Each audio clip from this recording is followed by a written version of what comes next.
할렐루야. 네, 우리 좌우에 계신 분들하고 인사하겠습니다. 너무 잘 오셨습니다. 네, 감사합니다. 자, 오늘부터 새 교재로 넘어가서 이제 새로운 책을 가지고 이제 마지막 5주를 함께 나누도록 하겠습니다. 목사님 조금만 더 넣어주시면 좋을 것 같아요. 약간 아직 작은 것 같은데. 자, 오늘 첫 번째 내용은 열정이 있는 삶에 대한 내용과 이제 충성에 대한 내용을 우리가 좀 살펴보도록 하겠습니다. 자, 교재 제일 앞에 부분에 보면 첫 번째가 열정이 있는 삶입니다. 자, 생각해 보기 거기 1번을 보면 하나님은 뭐 하신 분이에요? 하나님의 열심이라고 적으시면 되겠죠. 하나님은 열심이 있으신 분이다. 그래서 성경에 나타난 하나님은 어떤 분이십니까? 자, 이사야서 59장 17절 말씀 같이 한번 보도록 하겠습니다. 같이 한번 읽어볼게요. 시작. 공의를 갑옷으로 삼으시며 구원을 자기의 머리에 써서 투구를 삼으시며 보복을 속옷으로 삼으시며 열심을 입어 겉옷을 삼으시고. 자, 그래서 하나님의 그 성품에 대한 몇 가지가 지금 나와 있는데 공의에 대한 내용과 구원에 대한 내용 그리고 보복과, 자, 보복은 원수를 갚는다라고 하는 것을 의미하기도 하지만 심판하신다라고 하는 것을 의미해요. 보복이다라는 것은 심판하신다. 그리고 나서 마지막 부분에 무엇으로 겉옷을 삼으셨느냐? 열심으로 겉옷을 삼으셨다라고 나와 있어요. 그래서 하나님께서 열심으로 겉옷을 삼으신다는 것은 열심 내기의 편한 옷, 예를 들면 뭘 입고 계신다는 뜻이에요. 여기 보니까 운동복을 입고 계신다라는 뜻이죠. 그래서 하나님은 열심히 있으신 분이에요. 그래서 마치 운동복을 입으신 것처럼 항상 움직이시는 분이라는 거죠. 그래서 하나님께서는 이 세상을 창조하시는 그 순간서부터 지금까지 쉬지 않고 계속 일하시는 분이다라는 것이죠. 자, 성경에 보면 여호와의 열심이 어떻게 나타났습니까? 자, 에스겔 39장 25절 말씀 같이 한번 읽어봅니다. 다 같이 시작. 그러므로 주 여호와께서 이같이 말씀하셨느니라. 내가 이스라엘의 거룩한 이름을 위하여 열심을 내어 야곱의 사랑하는 자들을 돌아오게 하며 이스라엘 온 족속에게 사랑을 베풀자. 네, 죄로 인하여 포로로 끌려가 버린 그의 백성들을 하나님께서 어떻게 해서든 다시 돌아오도록 하겠다. 자, 무엇으로 말미암아? 나의 열심으로 말미암아. 그래서 하나님은 게으른 사람을 별로 좋아하시지 않습니다. 그리고 심지어 제가 그런 말씀 드린 적 있잖아요. 사단도 게으른 사람한테는 별로 관심이 없어요. 어떻게 보면 열심히 있는 자를 하나님 사용하신다는 거죠. 그래서 이제 성경에 보면 집에서 놀다가 쓰임 받은 사람이 있어요, 없어요? 없어요. 하나님께서 아브라함을 부르실 때도, 모세를 부르실 때도, 다윗을 부르실 때도, 예수님의 제자들을 부르실 때도 부르시는 현장 그 자체가 그들이 일하고 있는 현장이었어요. 그래서 열심히 있는 사람을 하나님이 좋아하십니다. 왜냐하면 그분 스스로가 뭐 하신 분이기 때문에, 열심히 있으신 분이기 때문입니다 라는 거죠. 자, 그래서 성경은 여호와의 열심히 일을 이루리라 라고 몇 번이나 나와 있냐면 3번이나 나와 있대요. 하나님께서 열심을 내지 않으셨다라고 한다면 전적으로 타락한 우리의 구원은 완전히 뭐 할 뻔했어요? 불가능할 뻔했죠. 그래서 그분의 열심이 우리의 구원을 지금 이루어가고 계신다라는 거예요. 자, 심지어는 이제 3번에 보니까 성전에서 예수님께서 청소하시는 장면이 있잖아요. 그게 3번에 대한 내용입니다.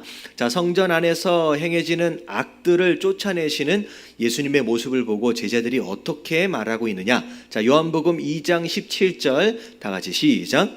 제자들이 성경 말씀에 주의 전을 사모하는 열심히 나를 살리라 한 것을 기억하더라. 네, 정말로 하나님의 전을 위해서 사랑하는 마음으로 행했던 그 열심이 결국 예수님이 어떻게 되어지는 계기가 되느냐?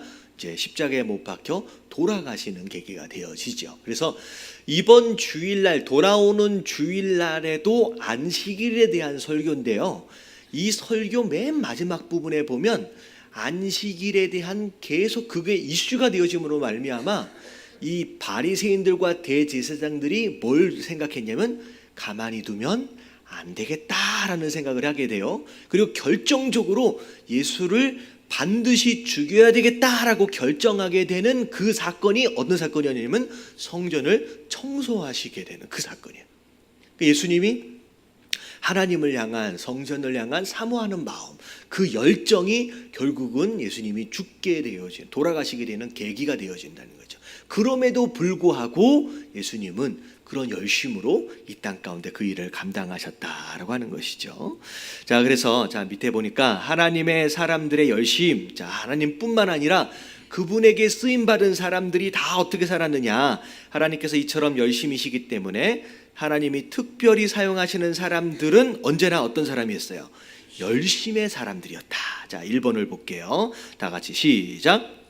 엘리야와 바울은 하나님과 사람들 앞에서 자신을 어떤 사람으로 소개하고 있습니다. 자, 엘리야도 선지자잖아요. 바울은 사도잖아요. 하나님 앞에서 자기 자신에 대해서 뭐라고 설명을 하고 있느냐? 열왕기상 19장 1절 10절 말씀을 보면 그가 대답하되 내가 만군의 하나님 여호와께 무엇을 냈어요? 열심히를 냈는데 무엇하도록? 유별하오니라고 나와 있어요. 그러니까 열심을 적당히 낸 게 아니라 적당한 걸 뭐 한 거예요? 넘어간 거예요. 그러니까 우리가 신앙생활을 하면서 항상 좋아하는 단어들 가운데 하나가 뭐냐면 뭘 하든지 얼마만큼 해야 된다? 적당히. 근데 여러분 적당히 하잖아요. 그러면 그것의 한계를 넘지 못하면 기적은 없어요. 그래서 생각해 보세요. 이 조기 축구를 하는 분들의 실력과 국가대표를 하는 분들의 실력을 생각해 보면 조기 축구 하시는 분들은 되게 이런 얘기를 들으면 기분 나빠하실 수도 있지만 국가대표가 훈련하는 거랑 조기 축구가 훈련하는 거랑 같아요, 달라요? 달라요. 조기 축구는 뭘 위해 하는 거예요? 건강을 위해 하는 거예요. 건강을 위해 하는 거예요. 그러니까 건강한 정도의 한계를 넘어서게 되면 뭐예요? 다쳐요. 그러니까 다치지 않을 만큼의 한계까지만 이제 하는데 그 중에 특별히 열심인 분들 몇 명 때문에 조기 축구 하다가 다치는 일들이 벌어지거든요. 근데 국가대표는 건강을 위해서 하는 게 아니에요. 뭐가 되기 위해요? 최고가 되기 위해. 그러니까 적당함의 한계를 넘어가니까 그 실력이 나오는 거예요. 국가대표가 되는 거예요. 그러면 신앙생활도 마찬가지예요.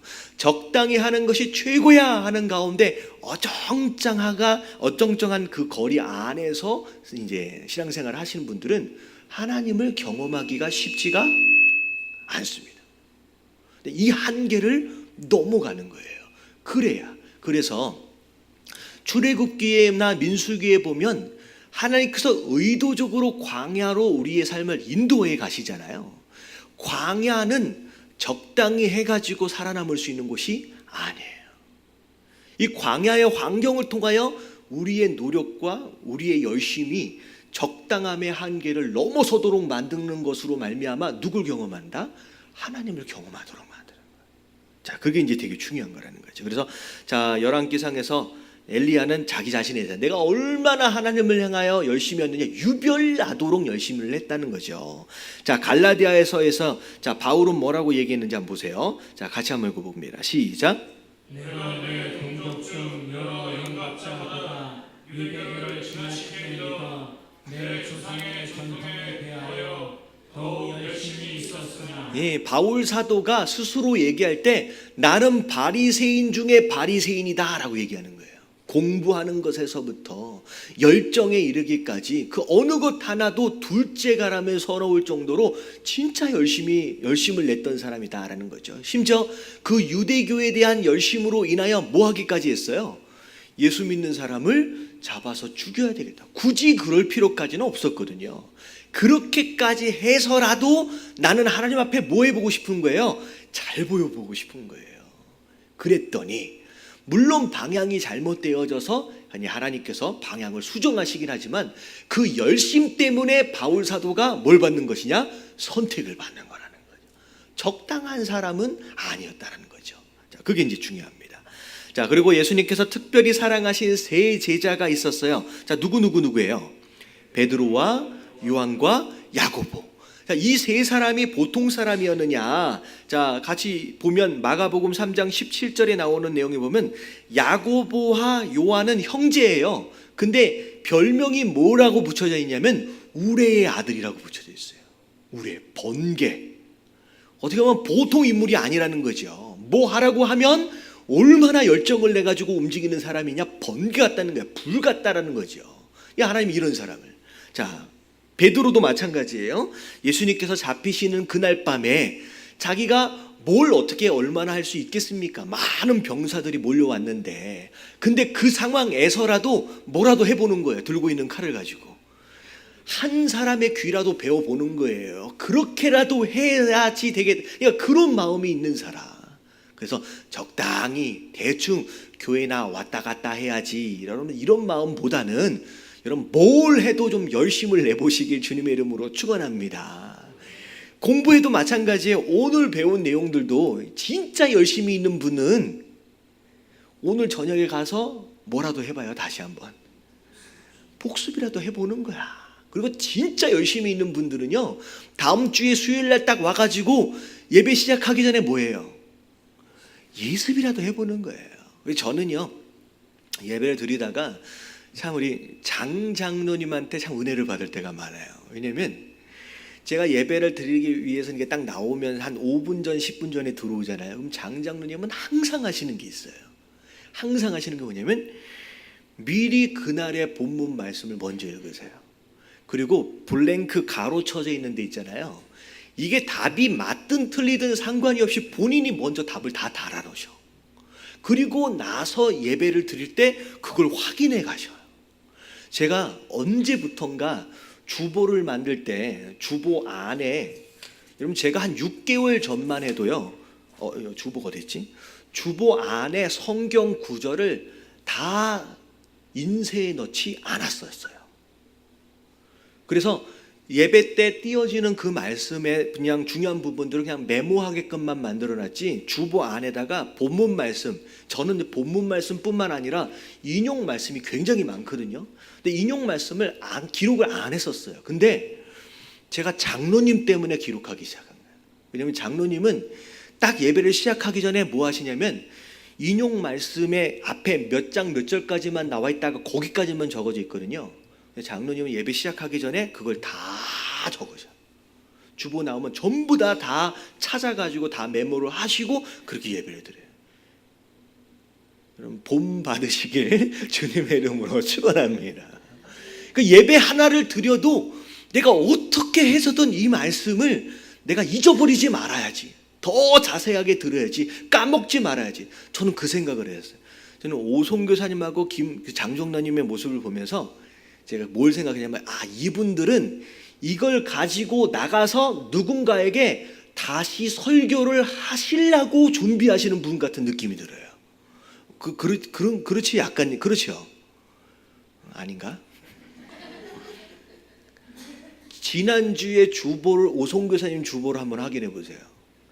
그 주보를 보면 무슨 느낌이 드냐면 그 주보를 가지고 어디 가서도 다시 똑같이 설교를 하실 수 있을 것처럼 메모를 다 해놓으세요. 이런 열심이 있는 분들. 그래서 제가 앞에서 설교를 하다가 질문을 던지면 장로님하고 오송교사님은 먼저 제 답을 알고 입을 벌리십니다. 그러니까 깨달아지는 거예요.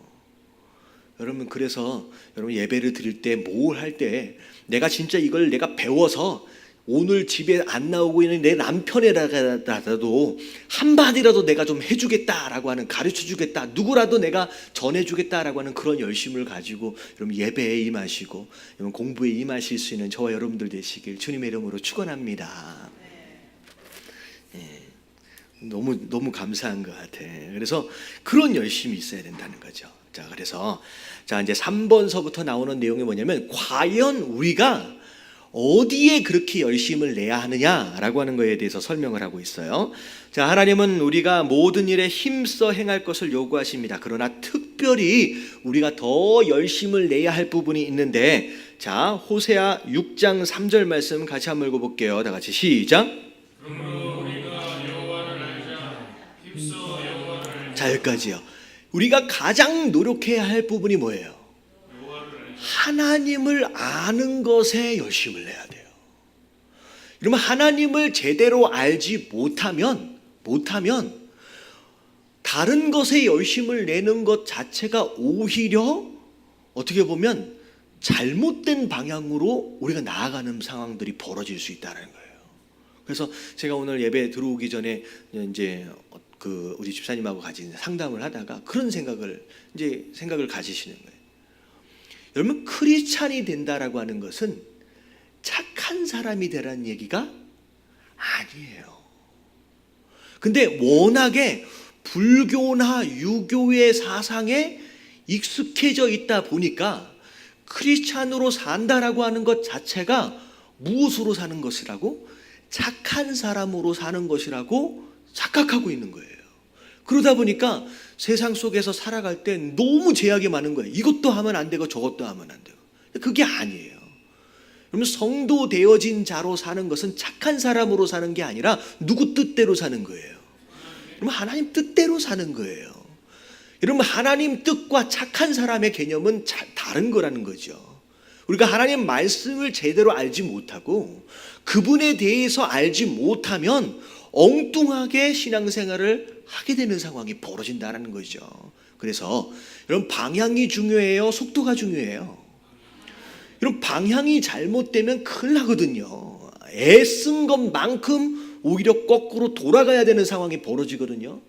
그러기 위해서 방향을 제대로 잡기 위해서는 반드시 누구를 알아라? 하나님을 반드시 잘 알아야 돼. 그분의 뜻이 뭔지를 정확하게 알아야, 그래야 우리의 열심이 의미가 있어진다라고 하는 것이죠. 그래서 자, 어린아이가 제일 먼저 열심을 내야 하는 것은 젖을 먹는 것입니다. 마찬가지로 하나님의 자녀가 되는 우리는 신령한 젖이 뭐예요? 하나님의 말씀이죠. 하나님의 말씀을 통해서 하나님을 알아가는 데 열심을 내야 한다라고 해서, 그래서 우리가 수요 예배 성경 공부를 하는 것도 마찬가지고 주일날 설교를 듣는 것도 마찬가지고 사실은 목적은 뭐예요? 하나님을 어떻게 해서든 바로 알고자 하는 것이라는 거예요. 하나님을 바로 모르면 순종을 어떻게 하겠느냐는 거죠. 그래서 가장 중요한 게 뭐냐면 하나님을 아는 거예요. 그래서 내 백성이 어떻게 해서 망한다? 지식이 없어서 망한대요. 이 지식이 뭐에 대한 지식이에요? 하나님을 모르니까. 얼마나 많은 성경 구절을 외우고 있느냐라고 하는 거에 대한 내용이 아니라 하나님을 모르니까, 하나님의 뜻을 모르니까 망하게 된다라고 하는 것이죠. 그래서 무엇에든지 하나님 아는 것에 열심을 내시길 주님의 이름으로 축원합니다. 자, 디도서 2장 14절 같이 한번 읽어볼게요. 두 번째 우리 열심, 시작. 그가 우리를 대신하여 자신의 주심은 모든 불법에서 우리를 속량하시고 우리를 깨끗하게 하사 선한 일을 열심히 하는 자기 백성이 되게 하려 하심이니라. 자, 자기 백성인데, 자, 어떤 자기 백성이에요? 뭐에 열심을 내는? 선한 일을 열심히 하는. 그래서 하나님이 우리를 구원하신 목적은 선한 일에 열심을 내는 백성이 되게 하기 위함입니다. 자기 백성은, 특히 백성이란 뜻으로 구원받은 신자는 하나님의 눈에 특이하게 뭐예요? 선한 일에 열심 내는 사람으로 나타나야 합니다. 라고 해서 특이하게, 특별히 다르다, 뭐 이런 뜻이죠. 그래서 우리가 해야 할 또 열심 중에 하나가 뭐냐면 선한 일이에요. 자, 선한 일은 간단하게 얘기하면 첫 번째는 하나님을 아는 것, 하나님의 뜻을 아는 것. 자, 두 번째는 그것을 함께 이어받아서 뭐라고 또 설명하냐면 그 하나님의 뜻에 뭐 하는 거예요? 순종하는 것에 열심을 내는 것을 의미하는 것이죠. 자, 그게 두 번째 열심이에요. 자, 세 번째 우리의 열심이 무엇이어야 하느냐? 자, 위에 부분 베드로전서 4장 8절 말씀 같이 한번 읽어볼게요. 시작. 무엇보다도 뜨겁게 서로 사랑을 지키니 사랑은 허다한 죄를 덮느니라. 예, 사랑을 또 어떻게 하래요? 뜨겁게 하래요. 그냥 미적지근하게 그렇게 하지 말고 이왕 할 바에 사랑을 뜨겁게 하래요. 그래서 사랑은 신자의 표시입니다. 자, 무엇보다도 사랑하고 용서하고 위로하는 일에 열심을 내야 합니다라고 나와 있어요. 그래서 우리가 내야 할 세 번째 욕심은 사랑하는 거예요. 왜냐하면 하나님이 열심 내신 것을 잘 보세요. 하나님은 뭐에 열심을 내셨느냐? 우리를 뭐 하시는 거예요? 사랑하시는 데 열심을 내신 거예요. 그래서 우리가 구원을 받은 거잖아요. 그래서 세 번째는 사랑이에요. 그리고 이제 네 번째는 이제 설명은 나와 있지 않는데 계시록 3장 19절 말씀에 뭐라고 나와 있는지 한번 읽어볼게요. 다 같이 시작. 물론 내가 사랑하는 자를 책망하여 징계하노니 그러므로 내가 열심을 내라 회개하라. 예, 제가 이 말씀을 한 몇 주 전에 한번 인용해서 함께 나눈 적이 있습니다. 하나님께서 우리를 너무 사랑하세요. 사랑하시기 때문에 뭐 하신대요? 책망하시고 징계하신대요. 왜냐하면 사랑하시기 때문에요. 우리가 다 잘못하고 살아가거든요. 우리가 죄짓고 살아가거든요. 사랑하지 않는다라고 한다면 말할 필요가 없는 거죠. 근데 사랑하시기 때문에 책망하시고 징계하시는 거예요. 이 책망과 징계를 통하여 내가 지금 잘못하고 있구나라고 하는 것을 깨닫도록 하시기 위해서요. 근데 하나님께서 만약에 내가 잘못한 것이 있고 실수한 것이 있다라고 하는 걸 깨닫게 하셨다라고 한다면 그 다음에 내가 해야 할 열심이 뭐예요? 뭐 하는데 열심을 내야 돼요? 회개하는데 열심을 내야 돼요. 회개하는데 열심을 내야 돼요. 여러분, 제가 말씀드렸죠. 이 회개는 우리 안에, 사과 안에 뭐가 있다 그랬어요? 벌레. 사과 안에 있는 벌레를 다 잡아서 죽이란 얘기가 아니에요. 내 안에 벌레가 있다고 끊임없이 하나님 앞에 인정하고 고백하며 나아가는 거. 결국은 그 벌레는 누가 잡아주시는 거예요? 내가 잡는 게 아니라요. 하나님이 잡아주시는 거예요. 하나님이 청소하시는 거거든요. 그래서 손님은 청소하지 않아요. 누가 청소한다? 주인이. 내 안에 하나님이 주인으로 들어오시면 그때부터 주인 되신 하나님께서, 성령님께서 뭘 시작하신다? 청소를 시작하세요. 그게 주인 되셨기 때문에. 근데 계속 하나님을 내 인생에 손님으로 남겨두는 사람들이 많아요. 어떤 경우에요? 내가 필요할 때만 찾아요. 내가 문제가 생겼을 때만 찾아요. 내가 원할 때만 찾아요. 그러면 그분은 내 안에 들어오시기는 해요. 응답도 가끔 하십니다. 근데 그분은 끊임없이 내 인생에 뭘로 자리를 잡고 계시냐? 손님으로 자리 잡고 계세요. 그럼 그분은 손님으로 계시기 때문에 청소를 하십니까? 안 하십니까? 청소를 못 하세요. 그렇기 때문에 필요할 때만 하나님을 찾는 성도는, 교인은 삶의 변화가, 거룩함이 있어요, 없어요? 10년이 돼도 20년이 돼도 삶의 변화가 안 돼요. 왜냐하면 계속 하나님이 내 안에 손님으로 계시기 때문에. 그분이 청소하실 수 있는 권한을 드린 적이 없기 때문에 나의 죄악된 것과 노예 근성과 죄인된 모습들이 그대로 자리를 잡고 남아있는 거예요. 신앙생활을 해서 내가 집사가 되고 안집사가 되고 내가 장로가 되고 내가 목사가 되어지면 어느덧 내 안에 겉으로 어깨에 주어진 이 감투로 인하여서 적당히 포장되어지고 적당히 덮어질 뿐이지, 결정적인 순간이 되면 어떻게 돼요? 그게 확 드러나게 돼 있는 거예요. 없어진 게 아니라는 거죠. 정말로 내가 필요할 때만 잠깐만 모시고 와서 손님으로 하나님을 남겨두면 안 된다는 거죠. 어떻게 해야 돼요? 그분이 내 안에 주인으로 들어오셔야 돼요. 그래야 그분이 내 안에서 청소를 시작하시는 거예요. 그래야 내가 변해가는 거예요. 내가 죄짓지 말아야지 라고 죄와 더불어 내가 씨름하라고 말씀하시지 않았잖아요. 근심과 걱정과 더불어 씨름하라고 말씀하신 게 아니잖아요. 그냥 내게로 나아라, 내게 맡기라고 말씀하셨어요. 주께 맡기라라고 하는 말씀이 바로 그 말씀이다라고 하는 거예요. 그래서 네 번째 우리가 내어야 할 또 다른 열심은 뭐냐면, 하나님께서 말씀을 통하여 징계와 책망을 통하여 자꾸 드러나도록 하시는 우리의 죄악된 것들을 어떻게 하라? 하나님 앞에 회개하며 나아가는 부분에 있어서 열심을 내야 된다라고 하는 것이죠. 그러면 내가 노력하지 않아도 그분의 만지심으로 인하여 조금씩 내가 변해져 가게 돼 있다라고 하는 것이죠. 그래서 오늘 말씀 첫 번째 내용은 하나님은 뭐가 있으신 분이다? 열심해요. 우리 게을러서는 안 돼요. 하나님은 그의 백성이 그분을 닮길 원하신다는 거죠. 특별히 열심만큼. 적당히 왔다 갔다 하시는 분들은 적당히 살다가 가는 거예요. 평생 신앙생활 하면서 하나님을 경험할 기회를 얻지 못한다라고 하는 거죠. 이 적당함의 한계를 넘어서야 돼요. 성경에 보면 이 한계를 넘어가도록 하시기 위해서 아브라함을 하란 땅에서 끌어내시는 거예요. 하란 땅에 가만히 있으면 적당히 살아도 생존이 가능해. 근데 하란 땅에서 딱 끌어내는 순간 적당히 살면 어떻게 돼요? 죽어요.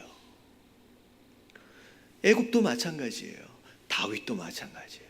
반드시 그 과정을 허락하신다라고 하는 걸 기억하시면서 여러분 열심을 내시는 저와 여러분들 되시길 주님의 이름으로 축원합니다.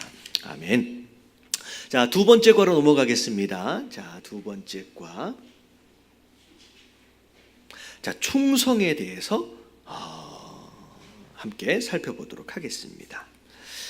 자, 1번을 보니까 자, 하나님께서 뭘 기뻐하신다? 충성을 기뻐하시는 하나님. 자, 하나님은 충성된 자를 무엇에 비유하고 있습니까? 잠언 25장 13절. 자, 다 같이 한번 읽어볼게요. 시작. 충성된 사자는 그를 보는 이에게 마치 추수하는 날에 얼음 냉수 같아서 능히 그 주인의 마음을 시원하게 하느니라. 예, 여러분 요즘에 하도 덥잖아요. 근데 더울 때 냉수 한 그릇 얼음물 딱 한 잔 마시면 어떤 느낌이 드냐면 그 더위가 그 갈증이 싹 해소되어지는 그런 느낌. 근데 하나님이 갈증을 가지고 계신다는 거예요. 하나님이. 근데 하나님의 그 갈증을 해소할 수 있는 자는 어떤 자다? 충성을 다하는 자는. 충성을 다하는. 저는 이 갈증을 해소시켜 드리는 자가 충성된 자다라고 이렇게도 표현하지만 저는 어떤 이제 경험이 있냐면 혹시 등 가려워 보신 적 있으세요? 등 절대 손이 닿지 않는 부분이 가려울 때가 있거든요. 자, 그럴 때 누가 한 사람만 이렇게 긁어주면 너무 시원할 것 같은데 아무도 없어. 근데 아무리 비벼도 그 가려움이 해소가 안 돼. 저는 하나님의 그 가려운 부분을 살짝 이렇게 해서 시원하게 해드릴 수 있는 사람이 있다라고 믿어요. 근데 그게 누구냐? 여기서 얘기하고 있는 충성된 사람.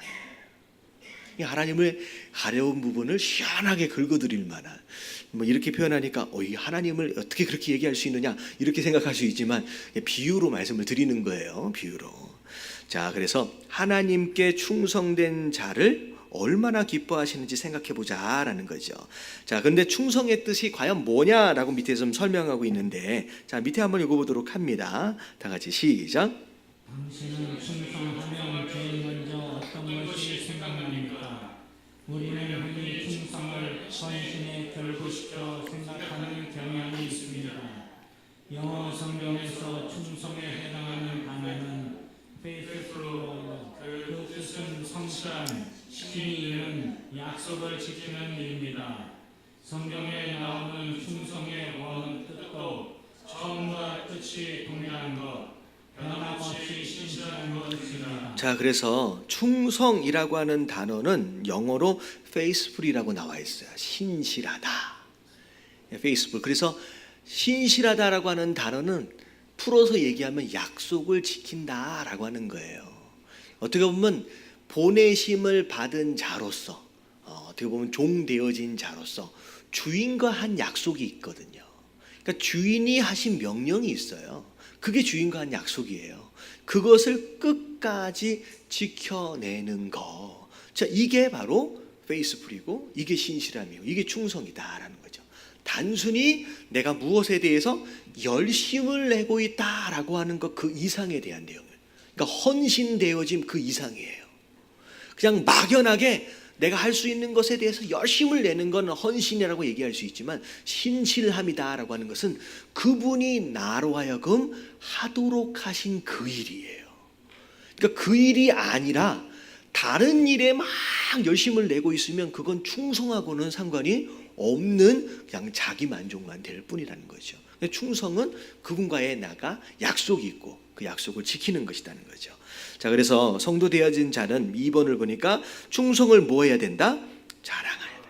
자랑해야 된다. 그래서 많은 사람이 하나님을 사랑한다고 큰 소리로 자랑합니다. 또 새해가 되면 결심들을 하나님 앞에서 다짐하기도 합니다. 그래서 사랑한다라고 얘기한다면 진짜 사랑하는 것에 대한 열매로 뭘 보여야 돼요? 사실은 충성을 보여야 되는 게 맞는 거예요. 그래서 자, 밑 뒤를 보면 하지만 성경은 충성을 자랑하는 자, 곧 그 처음의 고백이 끝까지 동일하게 계속되는 사람을 찾아보기가 너무도 힘들다고 말하고 있다. 그래서 잠언 20장 6절 말씀 다 같이 시작. 많은 사람이 각기 자기의 인자함을 자랑하니 충성된 자를 누가 만날 수 있으랴. 자, 자기의 인자함, 여러분 인자가 영어로 보면 뭐냐면 러브예요.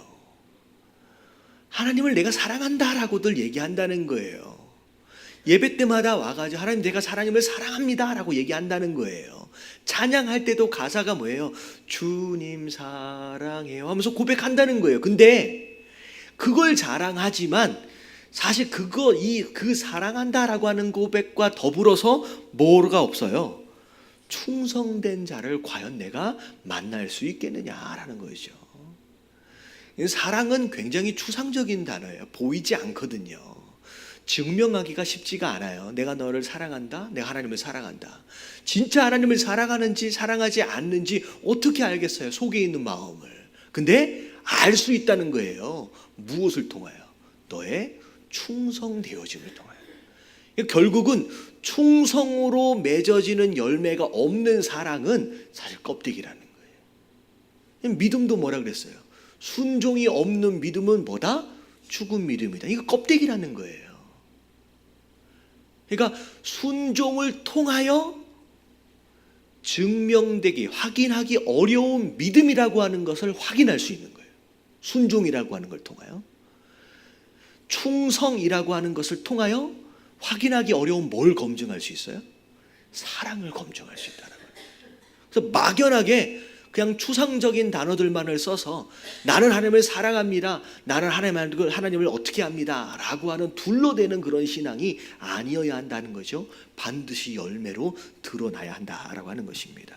자, 그래서 나는 충성을 자랑할 수 있는 자입니까? 스스로 이제 질문해 볼 수 있어야 된다는 거예요. 자, 3번을 보니까 충성된 자에 대한 하나님의 약속이 있어요. 자, 성경이 약속하는 충성된 자의 복에는 어떤 것들이 있는지. 자, 마태복음 25장 22절 다 같이 한번 읽어봅니다. 시작. 그 주인이 이르되 잘하였도다 착하고 충성된 자나 내가 적은 일에 충성하였으니 내가 많은 것을 내게 맡기니 내 주인의 즐거움에 참여할지어다 하고. 자, 적은 일에 충성한 자에게 그 다음에 어떤 일이 기다리고 있어요? 여러분, 많은 일이 기다리고 있어요. 그러니까 하나님께서는 절대 처음부터 많은 일을 맡기시지 않는다라는 것이죠. 적은 일을 먼저 맡겨보시는 거예요.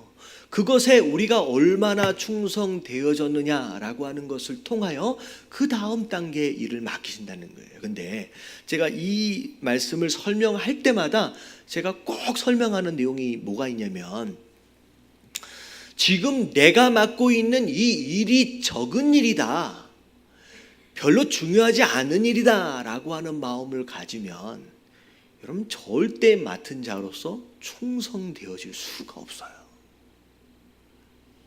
많은 사람들이 그런 생각을 해요. 내가 요거 맡겨진 거 요만한 거 내가 열심히 하면 나중에 큰 일 주시겠지? 이런 기대를 하잖아요. 근데 사람의 마음이 그래요. 지금 내가 맡은 그 일이 별 볼 일이 없어 보이고 작은 일이라고 생각하면요, 목숨을 걸지 않아요.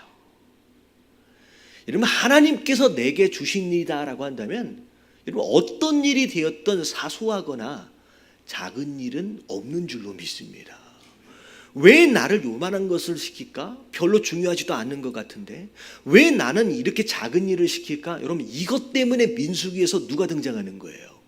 고라라고 하는 사람이 등장하는 거예요. 고라라고 하는 사람이 생각할 때 자기가 맡은 그 성막을 포장하고 이동하는 그 일은 뭐 어떤 일이라고 생각하는 거예요? 이건 작은 일이라고 생각한 거예요. 이건 별 볼 일 없는 일이라고 생각한 거예요. 근데 고라가 생각할 때 제사장이 하고 있는 이 아론의 일은 너무 근사해 보이고 왜 나는 이런 일을 맡을까? 여러분, 이런 마음을 갖기 시작하면 절대 자기가 맡은 일에 충성이 되어질 수가 없다는 거죠. 그래서 그 어떤 일이 맡겨졌든 절대 그것이 사소하거나 작은 일이라고 생각하지 마십시오. 정말로 어떻게 보면 진짜 우리는 뭐 파킹낫이 좀 지하에 있어서 매매하긴 하지만 큰 교회 같은 데 보면 떼약변 맞으면서 주차 정리하시는 이제 주차 요원들이 있잖아요. 내가 그 땀을 흘리면서 주차 요원을 하면서 야, 내가 지금 교회 온 지 내가 1년밖에 안 됐으니까 일하고 이제지 내가 조금만 더 되면 내가 저 안으로 들어가 보리라. 여러분, 이런 마음을 가지고 있으면요 절대 그 일이 행복해질 수가 없어요. 그 일에 충성되어질 수가 없어요. 그럼 절대 작은 일이 아니잖아요. 그래서 하나님께서 여러분들에게 맡겨주실 때 작은 일이라고 생각하지 마세요. 사소한 일이라고 생각하지 마세요. 그래야 충성이 되어지고요. 그래야 목숨을 거기에 걸어요. 그러면 그 다음 일들이 맡겨졌을 때 거기에 또 충성되어질 수 있다라고 하는 것이죠. 여러분, 깨달아지시길 주님의 이름으로 축원합니다. 자, 그리고 시편 101편 6절 말씀 같이 한번 읽어볼게요. 시작. 땅에 충성된 자를 살펴 나와 함께 살게 하리니 완전한 길을 행하는 자가 나를 따르리로다. 네, 충성된 자를 하나님께서 찾고 계신다는 거예요. 찾고 계신다는 거예요. 여러분, 주신 사명이 있어요. 여러분, 교회 안에서뿐만 아니라 가정 안에서도 마찬가지예요. 가정 안에서 내가 남편 된 자로서, 아내 된 자로서, 부모 된 자로서 여러분, 이것만큼 중요한 사명이 어디 있겠어요? 여러분, 여기에 충성을 다하지 못한 자, 여러분, 하나님 쓰실 수가 없어요. 보세요. 그게 가장 먼저 주신 첫 번째 사명이거든요. 그것에 소홀히 하면서 나는 교회에 와서는 나는 무엇이든지 다 할 수 있습니다. 여러분, 이것은 우선순위가 바뀐 거예요. 여러분 교회 안에서뿐만 아니라 가정 안에서 먼저 충성된 아내, 충성된 남편, 충성된 부모로 먼저 세워지시길 주님의 이름으로 축원합니다. 그게 중요한 거예요. 그래서 신앙생활 하다 보면 교회 와서는 열심히 봉사하고 있는데 가정은 어떻게 돼 있어요? 완전히 박살나 있어요. 완전히 망가져 있어요. 서로 얼굴도 안 봐요. 애들은 너무 싫어해요, 부모를. 여러분, 이런 일이 벌어지면요, 여러분 결정적인 순간 무너져 버려요. 지금 조금 쓰임 받는 듯 하지만 결정적인 순간 무너져 버려요. 여러분, 그게 그렇게 되는 게 아니라는 거죠. 그래서 내 삶 가운데 먼저 충성되이 내가 헌신해야 될 부분들에 대해서 여러분 소홀히 여기면 안 된다는 거죠. 그래서 충성된 자를 찾고 계신데요. 그리고 나와 함께 살리니 완전한 길, 그게 바로 충성된 자의 삶이거든요. 그럼 나를 행하는 자가 나를 따르리로다. 그런 사람이 나한테 쓰임받아 내 제자가 된다라고 말씀하시는 거예요. 자, 충성된 사람은 갈수록 점점 더 귀하게 사용되어집니다. 그리하여 그는 하나님 곁에 거하는 좋은 일꾼으로 사용받게 된다라고 하는 거죠. 그래서 여러분, 하나님 앞에 쓰임받는 것은 너무 감사한 일인 줄로 믿습니다. 그럼 멍에는 무거운 게 아니에요. 그래서 제가 그 말씀 드렸잖아요. 마치 누가 뭘 시키는 것 같다고요. 초등학교 선생님이 반장한테 심부름 시키는 거랑 똑같은 거예요. 불러주신 것에 너무 감사한 거예요. 신나는 거예요. 별로 어렵지 않아요. 재밌는 거예요. 그래서 그것에 이제 충성을 다하시는 저와 여러분들 되시길 주님의 이름으로 축원합니다. 자, 두 번째 갈라디아서 6장 9절입니다. 자, 같이 한번 읽어볼게요. 시작. 우리가 선을 행하되 낙심하지 말지니 포기하지 아니하면 때가 이르매 거두리라. 자, 선을 행하래요. 여러분, 선을 행하라는 얘기는 착하게 살아란 얘기가 아니에요. 우리가 성경을 잘 배워야 돼요. 선을 행하라는 얘기는 착한 일을 해라, 착한 사람이 되라는 얘기가 아니라, 선은 딱 하나예요. 하나님의 뜻이 선인 줄로 믿습니다. 하나님의 뜻만이 선인 거예요. 그 어떤 것도 아니에요. 하나님의 뜻이에요. 그래서 선을 행하라는 것은 하나님의 뜻에 순종하라라고 나와 있어요. 자, 근데 자, 뭐 하지 말래요?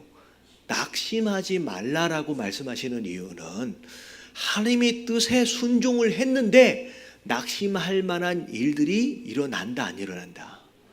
일어난다는 얘기예요. 나는 너무 순종을 한 거야.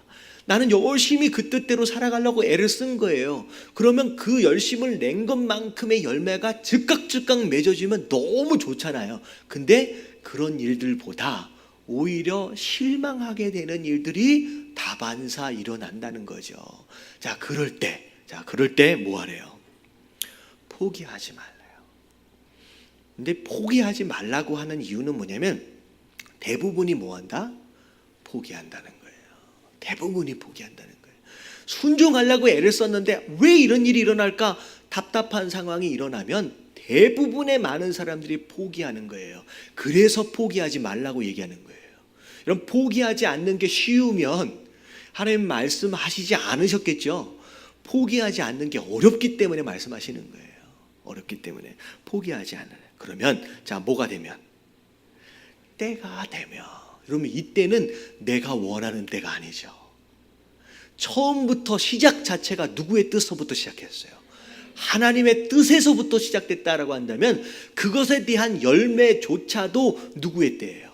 하나님의 때예요. 근데 이상하게 그 하나님의 때는 우리가 생각한 것보다 한참 뒤에 일어나요.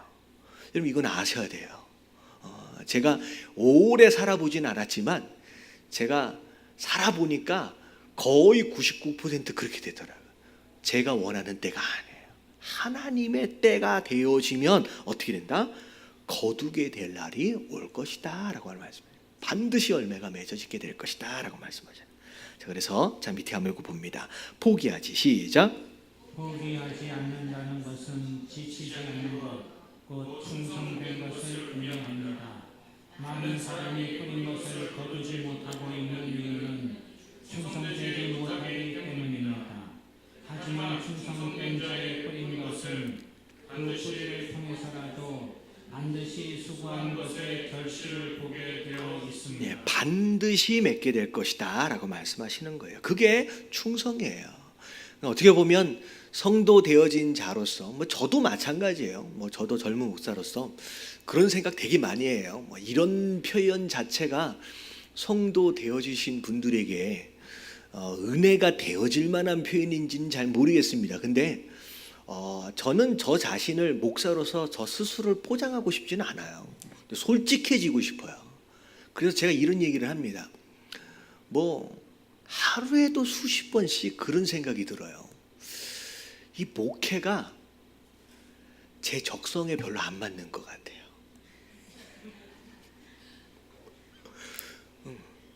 솔직하게 분명히 전 목사로 부르셨는데 하루에도 수번씩 제가 생각되는 게 뭐냐면 목회가 제 적성하고 너무 안 맞아. 그런 생각을 하루에 수십 번씩 해요. 중요한 건 뭐냐면 그건 내 생각이에요. 그게 하나님 뜻이 아니잖아요. 하나님 나를 부르셨잖아요. 내가 어떤 생각이 드든 상관은 없어요. 그냥 그분의 뜻이 더 중요해요.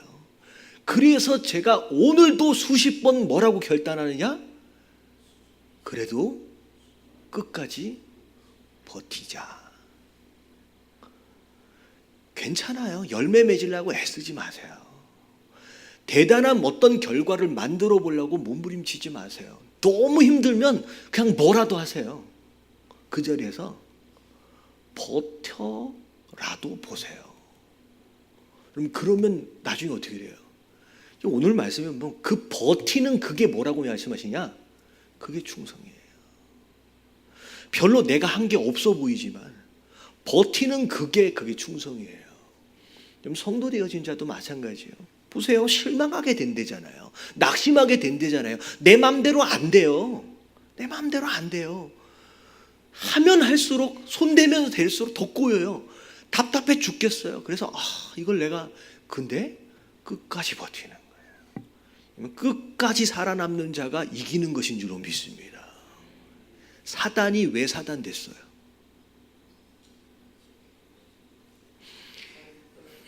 자리를 떠나서 사단 된 거예요.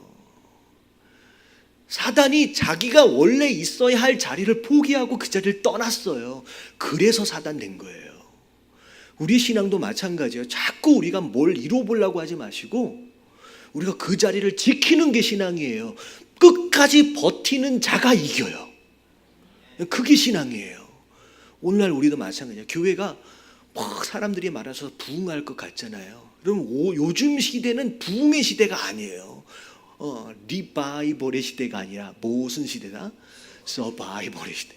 생존의 시대예요. 끝까지 살아남는 게 여러분 가장 중요한 것인 줄 믿습니다. 버텨보세요. 저도 여러분들 앞에서 그 약속을 또 해보고 싶어요. 저는 끝까지 뭐 할 거다? 끝까지 버틸 거예요. 하여튼 어떻게 해서든지 제가 끝까지 버텨서 누구로 하여금 실망하도록 만들겠느냐? 저는 사단으로 하여금 낙심하도록 만들 거예요. 전 저놈은 아무리 건드려도 절대 떠나지 않는 놈이구나라고 하는 걸 제가 기어코 깨닫도록 만들 거예요. 제가 이를 악물고. 할렐루야. 여러분들도 그렇게 하세요.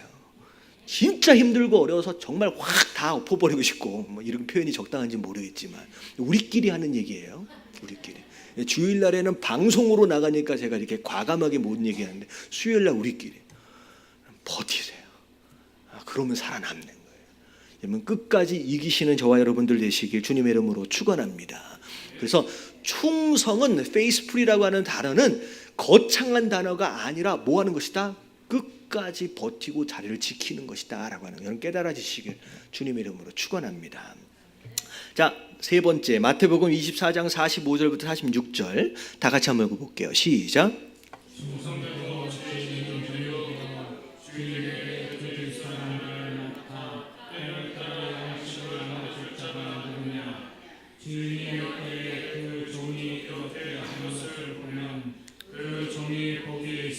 자, 반드시 주인은 어떻게 하신다? 돌아오세요. 돌아오셔서 반드시 계산하시겠다라는 거죠. 충성되어진 자는 어느 때까지예요? 주님이 오실 때까지 변함없이 충성된 사람은 가장 영광스러운 재림을 맞이하게 될 것이다 라고 하는 것이죠. 그래서 주님 반드시 오십니다. 그때까지 여러분들 충성을 다하고 변하지 않으시고 끝까지 버티고 자리를 지키시길 주님의 이름으로 축원합니다. 자, 그리고 나서 자 4번을 보니까 신자가 맺어야 할 열매가 뭐냐? 자, 충성된 자가 맺어야 할 열매. 여러분 이거는 이 표현 자체가 좀 어색한 거예요. 우리가 열매를 맺는 게 아니죠. 우리 스스로 열매가 맺는 게 아니에요. 신자, 성도다라고 한다면 자연스럽게 열매는 맺어져 가는 거예요. 관계만 문제가 없다라고 한다면, 자, 그래서 우리에게 또 다시 하루를 맡겨 주시고 여러 가지 할 일과 직분을 맡겨 주신 것에 대해 감사드려야 한다. 여러분 우리에게 일 주신 것에 감사하시길 주님의 이름으로 축원합니다. 일을 두려워하지 마세요. 또 일을 또 해야 되는 거야. 여러분 이런 마음이 아니라 주신 것에 감사하래요. 자, 그것은 충성의 표본이 되는 예수께서 우리 같이 불충성한 자를 충성되게 보아주신 놀라운 은총이기 때문이다. 그래서 디모데전서 1장 12절 다 같이 한번 읽어볼게요. 시작.